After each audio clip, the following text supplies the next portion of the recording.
Ah,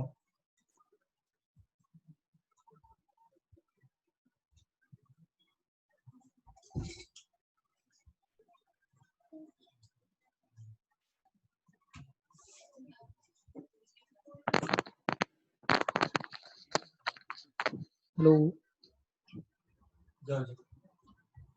hello,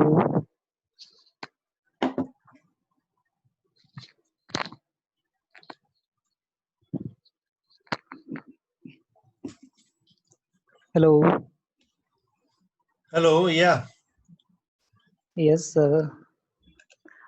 I think, sir, there is somebody's presentation. Pardon?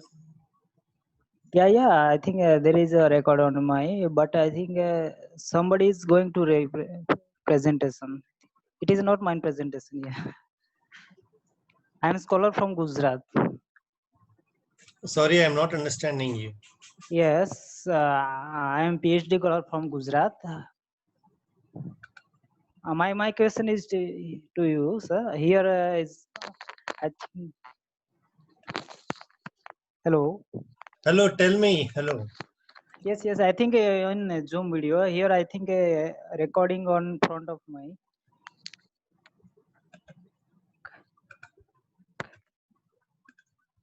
Hello.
Hello. Can Hello. Yes. Is this Fayaz? Yes, sir. Yeah. Amit, sir? Yes, I'm in. Can you see me? I'm No, sir. Your PPT is at display. okay. Great. Yeah. Can Now you, you. Yeah. but how do I see myself? That's the thing. Okay. Great. Wait. Okay. Oh yes, this is me. So fine. You know.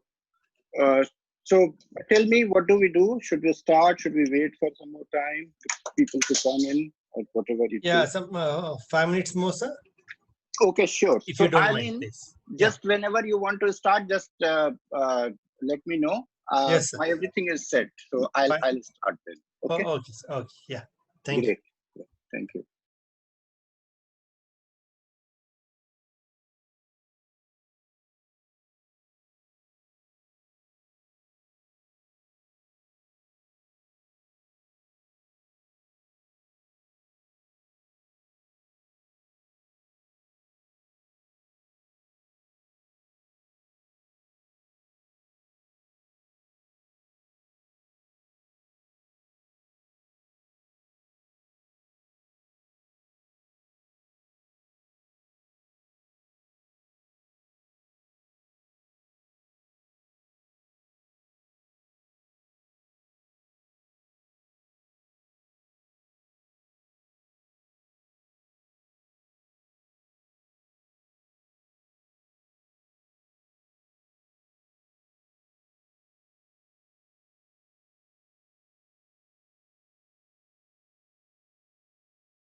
Hello.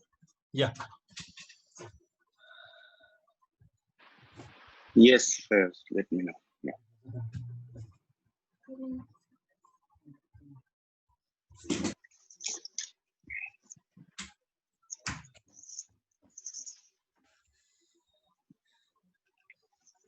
Yeah, apologies for delay, and we are online. The live streaming is going on YouTube.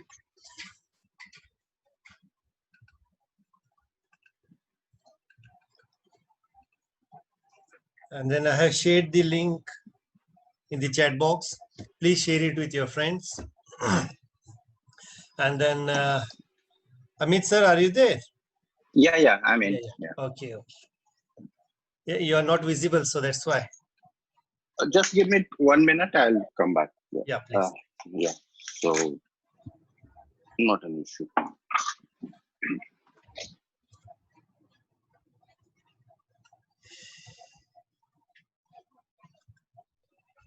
And then one more thing, e-certificates will be provided only for those who have attended all the sessions.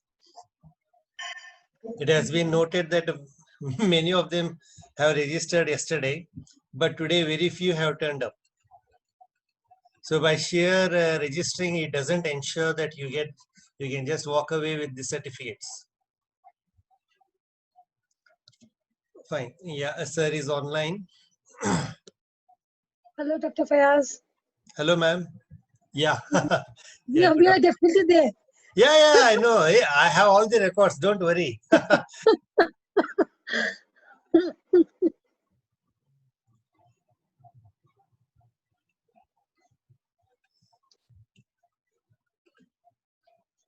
Yeah, let me do the formalities, Amit sir. On behalf of the Vice Chancellor of Rani Chennamma University, Professor Ramchandra Gowda, Registrar Basavaraj Padmasali sir, and then the Chairman of English Department, Professor Vijay Nagandav sir, my colleagues, Dr. Tanda Gowda, Dr. Nagratna Parande, Dr. Kavita Kusugal, Pooja Halyad, Madhushri Kallimani, and then my PG students, PhD scholars, and the dignitaries in this virtual classroom as well as in the YouTube. I welcome you, sir. Hello. Thank you, Dr. Fayaz, for this kind invitation. And then it is my privilege to introduce today's resource person to the audience. So Dr. Amit, here you go. Dr. Amit Kumar Mishra is working as Associate Professor in Global Studies at School of Global Affairs, Ambedkar University, Delhi. He has worked at National University of Singapore and Center for Study of Indian Diaspora, University of Hyderabad, Hyderabad. He has also held fellowships at FMSH Paris and Weatherhead Initiative on Global History, Harvard University, USA. He has also served as a consultant to Truth and Justice Commission, Government of Mauritius, and recipient of First Chancellor's Award at the University of Hyderabad for excellence in research and teaching. His research and publications engage with diaspora and transnational migrations, labor mobility, in the age of empires from perspectives of global labor and intellectual history and representations of South Asian diaspora.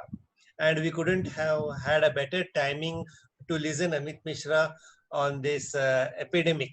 And I hope this is the right time to hear him because he has been dealing with the issues of labors. Welcome you, sir. And I leave this virtual classroom open to you. Please take over. Everyone for providing me this opportunity. There are multiple songs. Am I audible? My audio is okay? No, sir. You please raise your voice, sir. Okay. Is it better now? Hello. No, sir. Little bit more, sir. If you don't mind. Okay. Just a minute.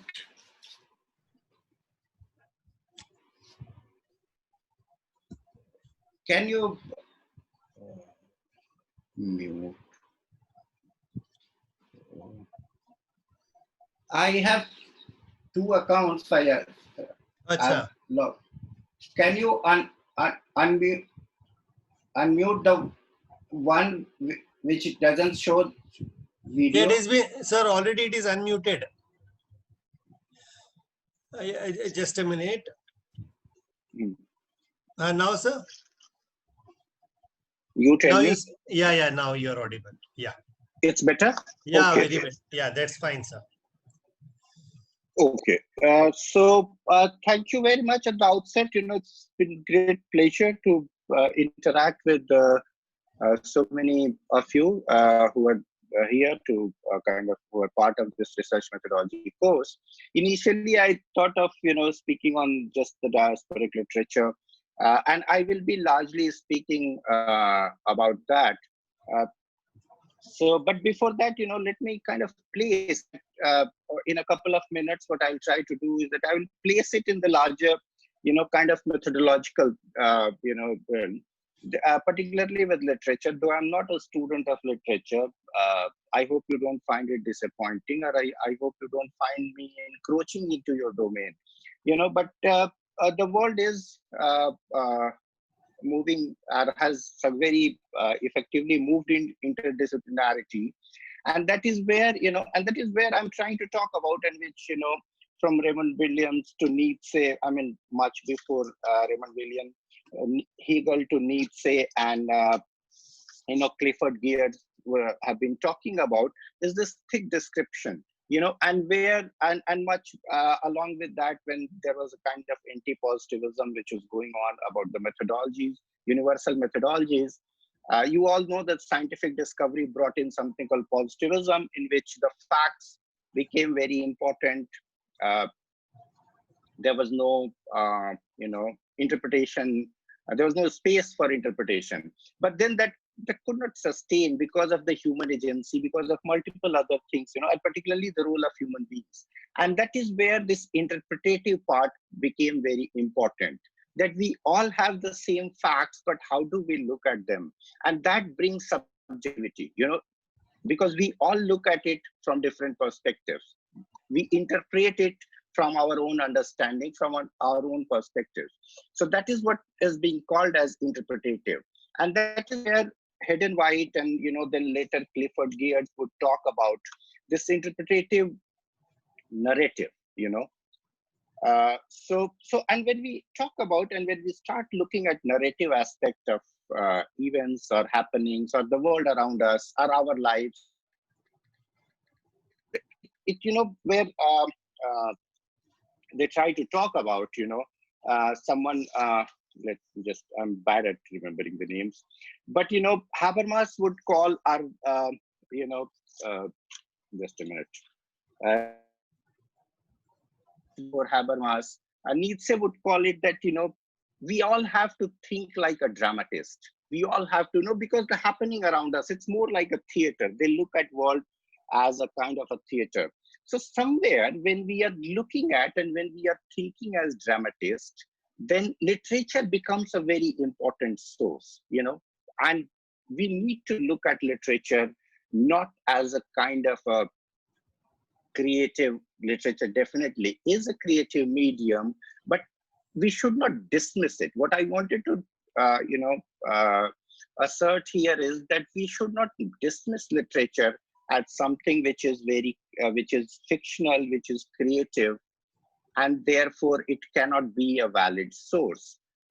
When we look at interpretative, when we look at the reflective methodologies, when we look at what is called the qualitative methodology, then literature becomes a very, very important source. And particularly in the domain of diaspora, because, when we are looking at the transnational communities, when we are looking at people who have moved from their homeland to settle in another country, another nation, then, a lot of their negotiations, their life histories don't get documented, don't get recorded. So how do we capture that? How, if I want to know a little more on that, then how do I explore that? How do I unearth that? And that is where literature becomes a very important source for us. So with this, what I'm trying to do today is I'm not, getting into what is diaspora. I'm just I assume that we all know. And diaspora here, I'm using the word diaspora because you see my migration, the domain which I will be discussing today, the literary representation, is basically the transnational migration. I'm not undermining, that within the nation migrations are important, and we all are seeing it right now. The kind of crisis, the kind of challenges we are facing. But what I'll be limiting myself is largely to the transnational migrations, the people who move from India to another country. It's very important. It's very challenging to look at it from a from a non-literary background, from a non-literary perspective. The literary are important. They are there. What I'll try to do is that I'll try to look at it from a slightly different angle, from a slightly different, vantage point. Let me start with let me just a minute. I need to move the slide. Yeah. Gayatri Chakravarti Spivak, most of you are, students and scholars and very prolific academicians of literature. I presume that you all most of you will be familiar with a scholar called Gayatri Chakravarti Spivak. She teaches at Columbia University, which is a very prominent scholar, very, very celebrated name in post-colonial genre. So, sometime back, it's almost 6 years now, but this was the time when I was in the United States, and that is where, this became very important. Is speaking to a correspondent of Pakistani newspaper, news agency called Dawn. So the interviewer, the young lady, asked Professor Spivak that, did identity become a dilemma for you? South Asian diasporic literature now dwells extensively on the angst of the immigrant. So she was trying to kind of, get it from Spivak, who's a very, very prominent name, scholar. And you also know that the South Asian diasporic literature is very important these days, from Jhumpa Lahiri to Bharti Mukherjee, Salman Rushdie. The list is endless. There are a lot of names, and I will come to those names, in a while. So, look at this response from Spivak. I'm completely uninterested in this theme of writing. Not only uninterested, but I'm also contemptuous that this has such currency. It is boring. It is completely narcissist. The complete narcissist focus on my immigrant problem is parochial. So look at this coming from and think about it, that this is coming from a very, very powerful scholar. The world looks at her when, she's talking about the post-colonial world. So she's so dismissive. She's so contemptuous about this.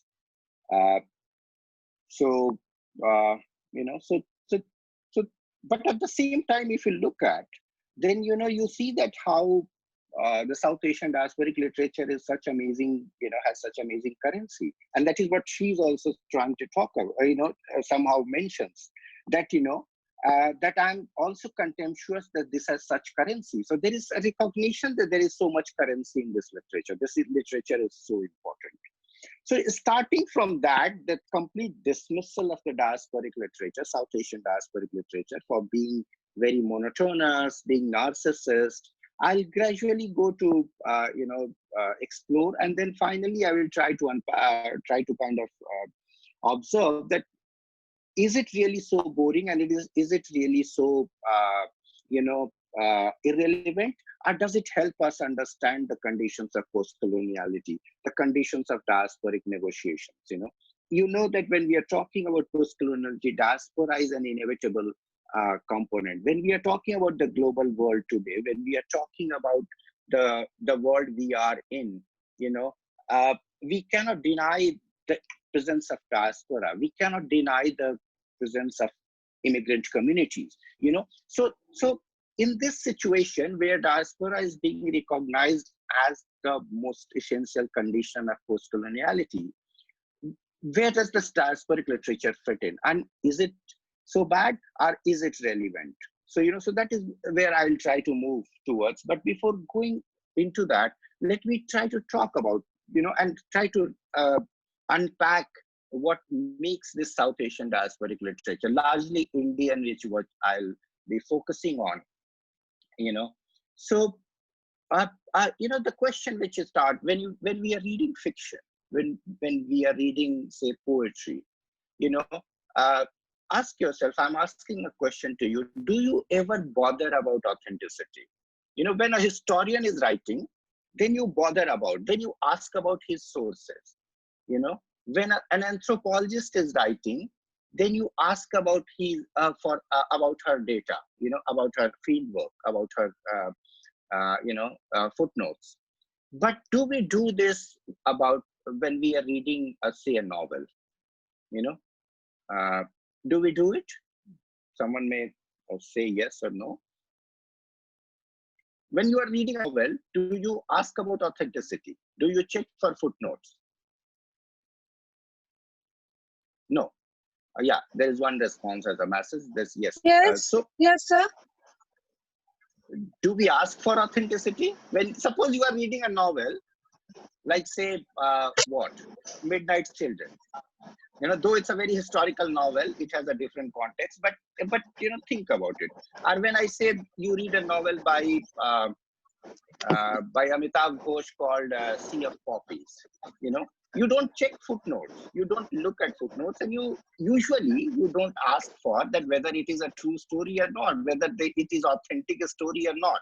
The question is of authenticity. When we read literature, that is why it's called creative medium, that the author, the person who is writing a poem or writing a novel has that creative liberty. He's not obliged to give you a footnote. He is not obliged to establish the authenticity of the narrative, authenticity of the story. It's a creative story. You are free to take it the way you want to take it. But when we are reading the diasporic literature, suppose there is a novel by say Jhumpa Lahiri called Namesake. It's about a young couple's story in the United States, their negotiations. When we are reading the diasporic literature, what makes the diasporic literature is the subject, the plot, what is there in this,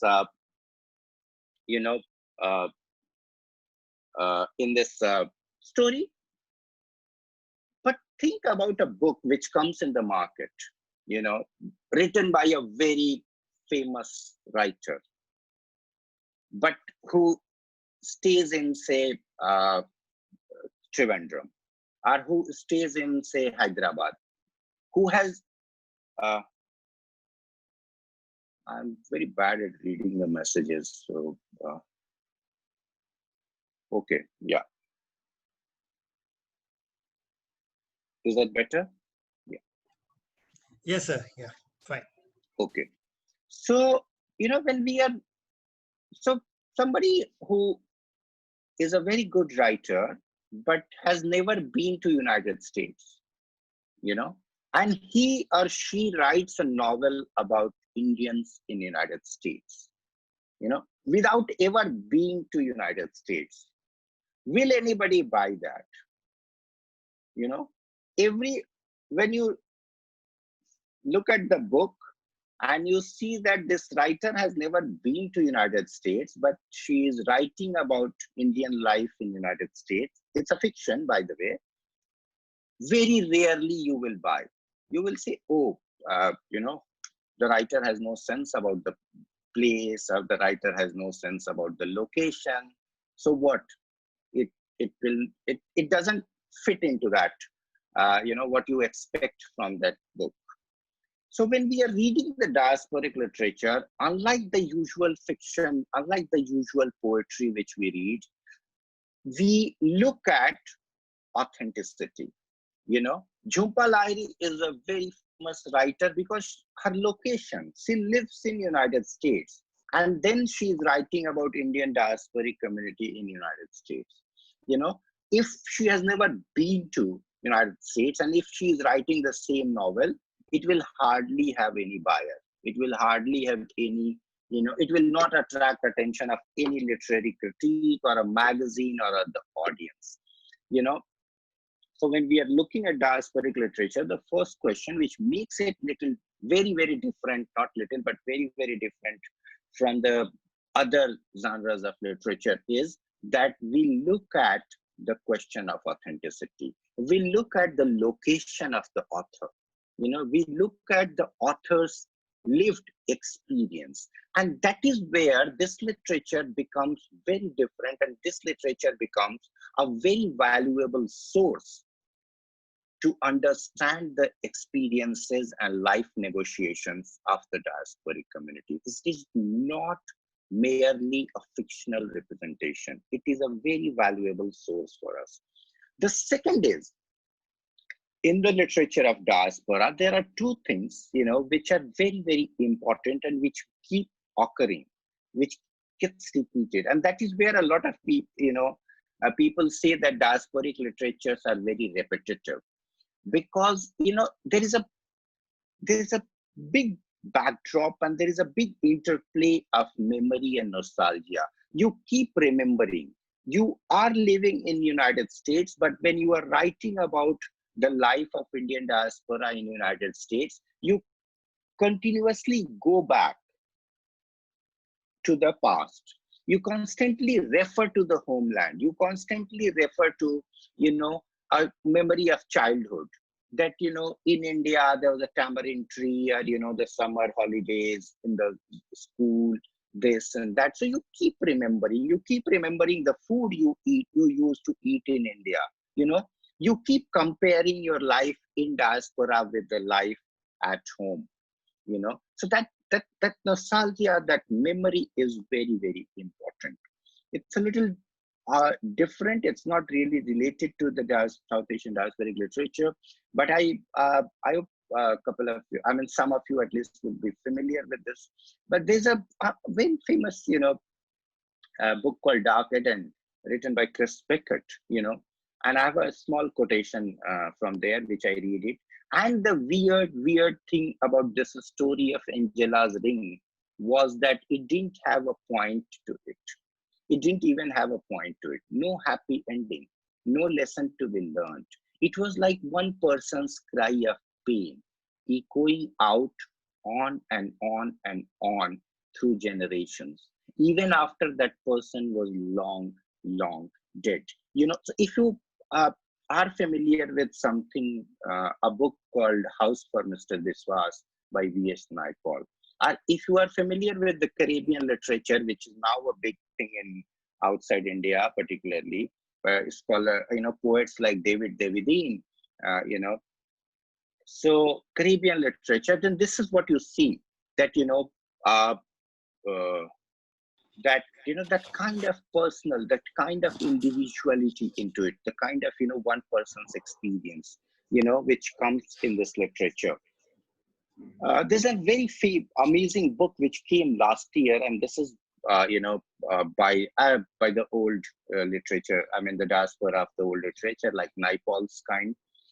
You know, we mark your memory. You know, so this is where you know, they've been writing, and this is actually a collection of some of the books, some of the pieces of poetry, prose, and, you know, I've shown you photographs, so there's no meaning to it, but, you know, it's a thin book, but a very, very important intervention at the moment, particularly when we are looking at the post-colonial literature. You know, this is important because I'm going to split the diasporic literature into two. You know, I will, a lot of you, most of you would be familiar with Jhumpa Lahiri, and most of you would be familiar with Bharti Mukherjee and so many others. But, you know, I also want to insert a little bit from the old diaspora. You know, old diaspora, you are familiar with Naipaul, but a little more. Old diasporic literature is not just about Naipaul. You know, there are many more names to it, you know. And that is what I'll try to do. I'm using this divide, though, which we use in all our, as historical also, that that Indian diaspora is not very new. Though a lot of us, what we are familiar with, the very new, the people who went to UK as doctors and the IT professionals who have gone to Silicon Valley. But India was part of this global network, from a very, very long time. And it was a very important colony for Britain. And a lot of Indians were taken to many of these colonies like Mauritius, like Fiji, like Caribbean, like almost all over the world, except, there are very few places where Indian laborers were not taken. And that is what we call the old diaspora. And then the second one, which you are very familiar with, is this IT, which goes to Silicon Valley, but also, and which unfortunately I will not be able to cover, but there is a new literature, very prominent literature, which is coming from Gulf, from where the semi-professional, the blue-collar, like plumbers, drivers, housemaids, nurses, are going to this, Dubai and Saudi Arabia and all that. I don't know if you know a name called Benjamin, and a very famous novel he has written called The Goat Days, so something like that.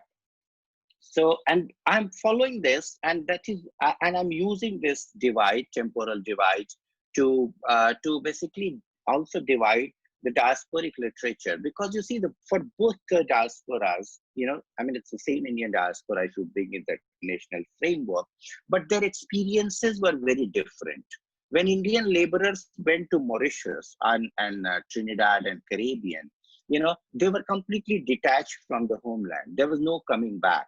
And also there was no internet. There was no jet flights, that you can come back home from anywhere in the world in 20 hours maximum.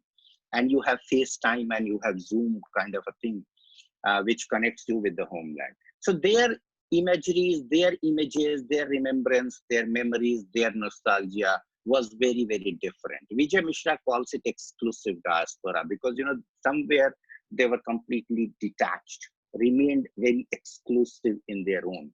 Also, their interaction with the host societies were very limited, primarily because of they were laborers, so they were put in the labor camps, and also because they didn't have the language, so they remained very isolated. I hope you get the point I'm trying to make. What I'm trying to underline by this exclusive and detachment is that the cultural hybridity, which is a very prominent process in the post-colonial times, did not happen so much there. They remained very exclusive. They remained very isolated.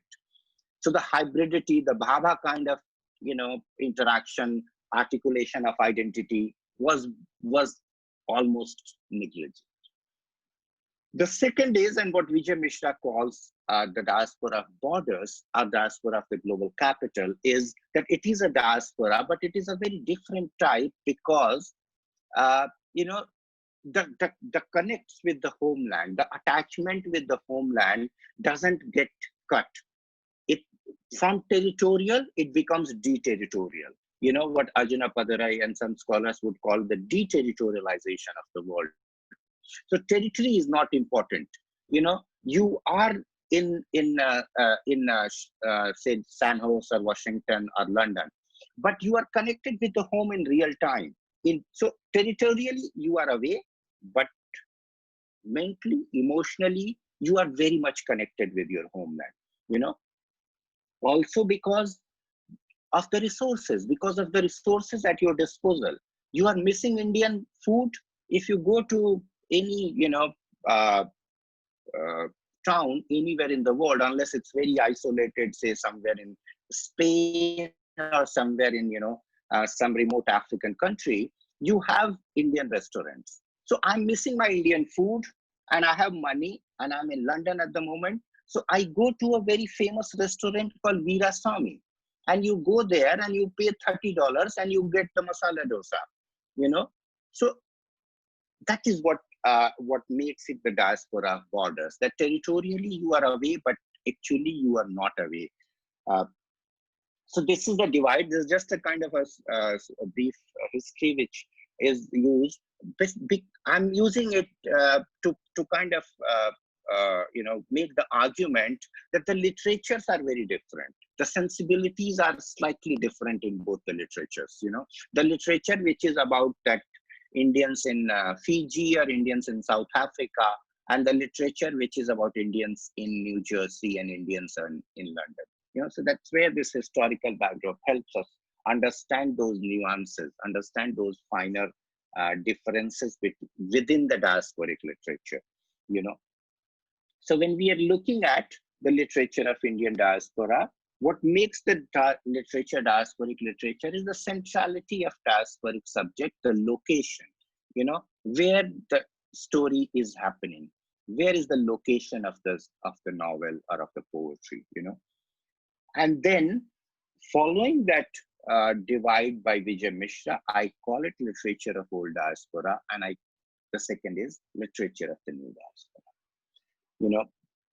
When I call it literature of old diaspora, this doesn't mean that this literature was written at that time.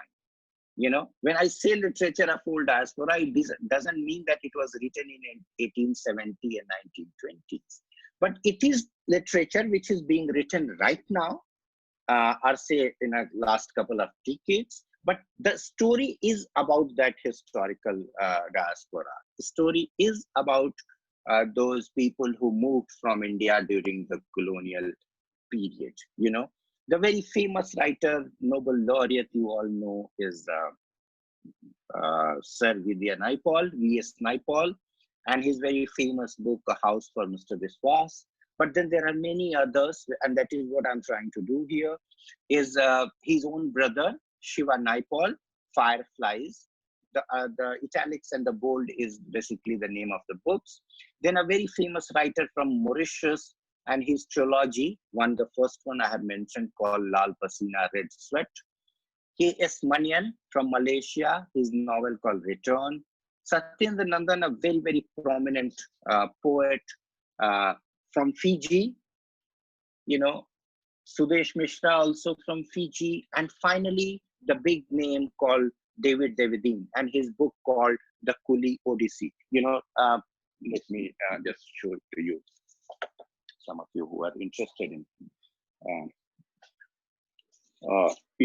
So, yeah. So, David Devidine, Coolie Odyssey.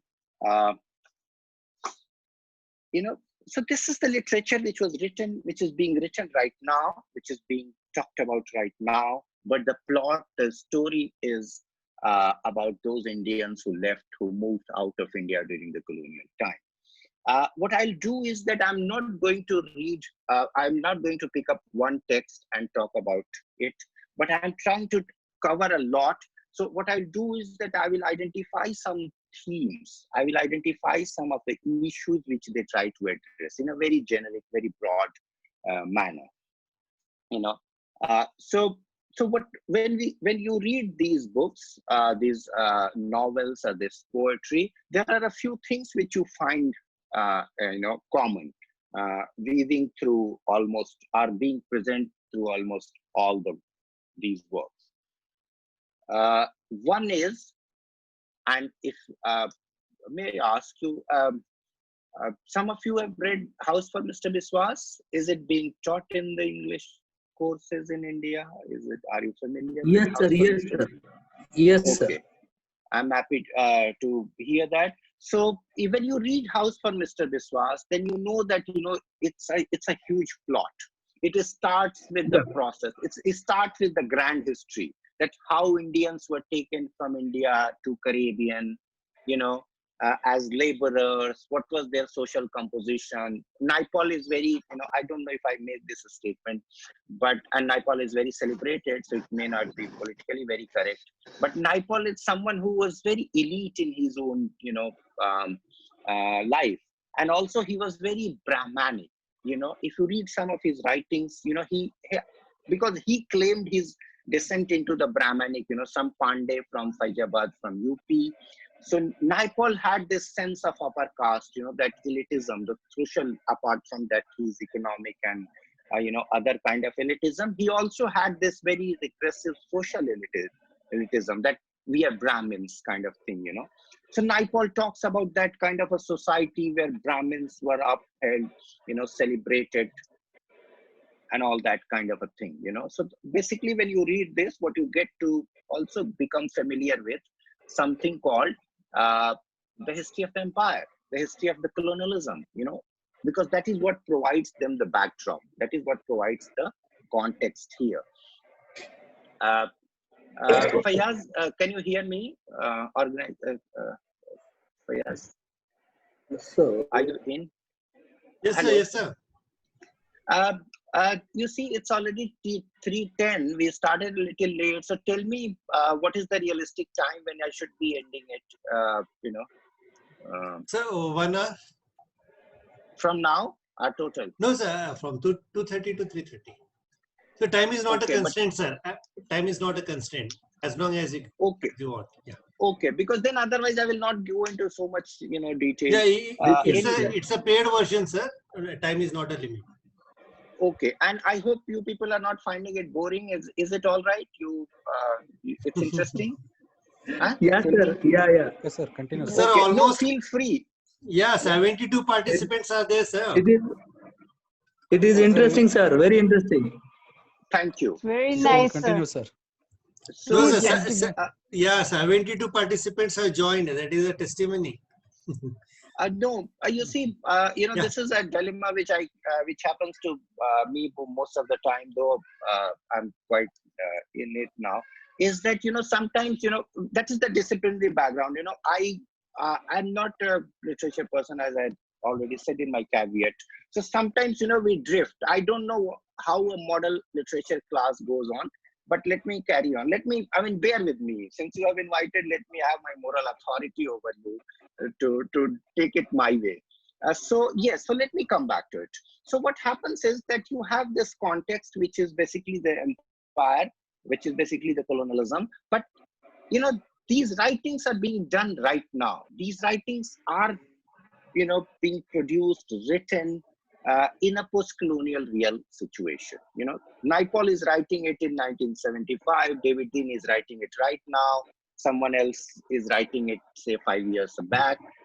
So in that situation, then, they have to, and if you read it, you will see by Naipaul himself, though there are many others, is this shift, how they went as laborers, colonialism, difficulties, and gradually how they made it big. How Naipaul or his generation could go to UK to study and could become Sir, could become Lord, could even win Nobel Prize. How they could become doctors, how they could become, engineers, lawyers, could become prime ministers like in Fiji or Mauritius or Caribbean just a couple of years back. But then what we have also is that if you look at, and if you are familiar with that history of Indian indentured laborers, and if you are familiar with the subaltern migration even today, look at these people who are being abandoned by their employers and by the state governments and by the general, is the trauma, the pain, and, so when you read these, you get that trauma. You get that sense of loss, extreme mental loss, because they were being moved away. They were left. They were taken to Mauritius. Then they were left there. They were being beaten by the colonial masters. The working conditions were very tough. The women were being molested, taken away by the white planters. So all kinds. So there's a very interesting, sad kind of a story. The loss, there was massive loss, but then, they're trying to quantify, they were trying to constantly get into that loss, that, we have lost a lot. We have lost our food, we have lost our religion, we have lost our culture, we are losing our language, we are losing our, all kinds of purity, pollution, what you can think of a traditional Indian society. But then, if the going is tough, then but you have to get going. They were not committing suicide. They were not turning into lunatics. Though some of them committed suicide and some of them lost their mental balance. Them made it big. Someone from that